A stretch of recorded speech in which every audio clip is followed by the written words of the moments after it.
क्या भारत ने Donald Trump को चुपचाप जवाब दे दिया है? क्या अमेरिका के 50% टैरिफ का तोड़ अब यूरोप ने मिलकर के भारत के साथ निकाल लिया है? क्या एक ट्रेड डील दुनिया की ग्लोबल सप्लाई चेन का पूरा नक्शा बदल सकती है?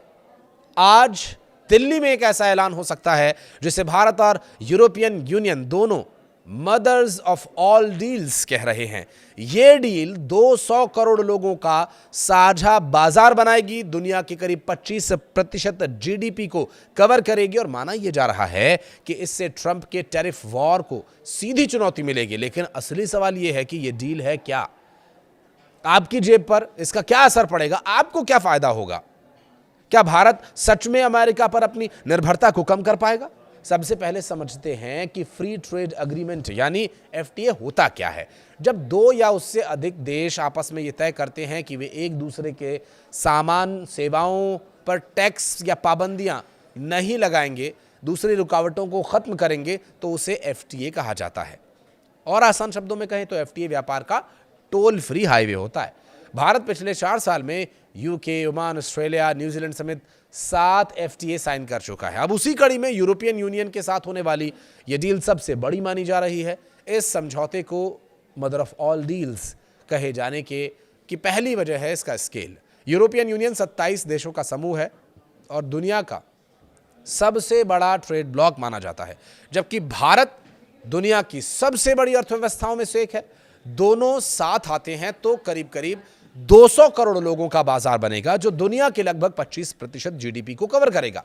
दूसरी वजह इसकी है इसकी टाइमिंग। इस वक्त दुनिया अमेरिका और चीन के विकल्प तलाश रही है।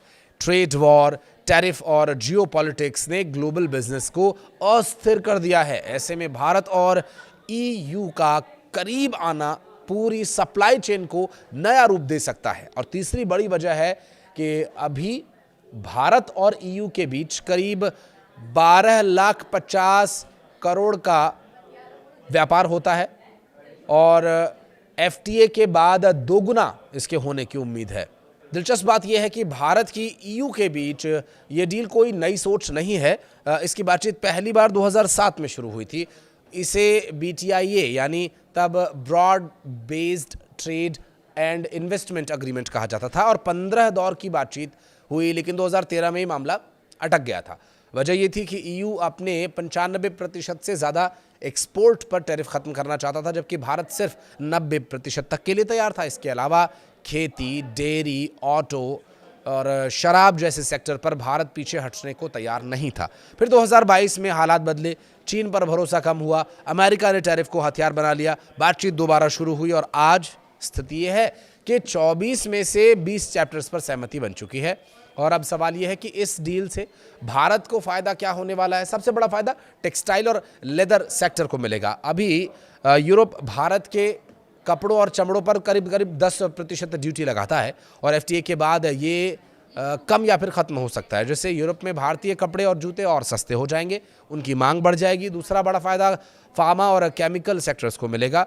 रेगुलेटरी अप्रूवल आसान हो जाएगा, जिससे भारत में बनने वाली जेनेरिक दवाइयों की यूरोपीय बाजारों में एंट्री आसान हो जाएगी और सेक्टर में 20 से 30% तक की ग्रोथ की उम्मीद है। डिफेंस सेक्टर में भी बड़ा बदलाव हो सकता है और अभी यूरोप भारत को हथियार बेचता है, लेकिन एफटीए के बाद वो भारत को मैन्युफैक्चरिंग पार्टनर भी बना सकता है, जिससे भारत में डिफेंस फैक्ट्रीज लगाने का जो रास्ता है वो एकदम नीट एंड क्लियर हो जाएगा और इस डील से यूरोप को भी बड़े फायदे मिलेंगे। भारत में यूरोपीय शराब और वाइन्स पर अभी 150 से 200% तक टैक्स लगता है और टैरिफ घटने से प्रोडक्ट सस्ता होगा और भारत में इसकी खपत बढ़ेगी। और इसी तरह BMW, मर्सिडीज़ और पोर्शे जैसे प्रीमियम यूरोपीय कारों पर लगने वाला 110% टैरिफ घटकर 40 और आगे चल करके 10% तक भी रह सकता है। इससे भारत में यूरोपीय कार कंपनीज के लिए एक बड़ा बाजार खुलेगा और साथ ही आईटी, इंजीनियर्स और बिजनेस सर्विसेज जैसे यूरोप के हाई वैल्यू सेक्टर्स को भी भारत में ज़्यादा मौके मिलेंगे। अब आते हैं सबसे अहम सवाल पर कि क्या इससे ट्रंप के टैरिफ की भरपाई हो पाएगी? ट्रंप ने भारत के सामानों पर 50% तक का टैरिफ लगा दिया, जिससे भारत के अमेरिका को होने वाले निर्यात में भारी गिरावट आई है। टेक्सटाइल, जेम्स, झींगा, कालीन जैसे सेक्टर सबसे ज्यादा प्रभावित हुए और लाखों नौकरियों पर खतरा मंडराने लगा।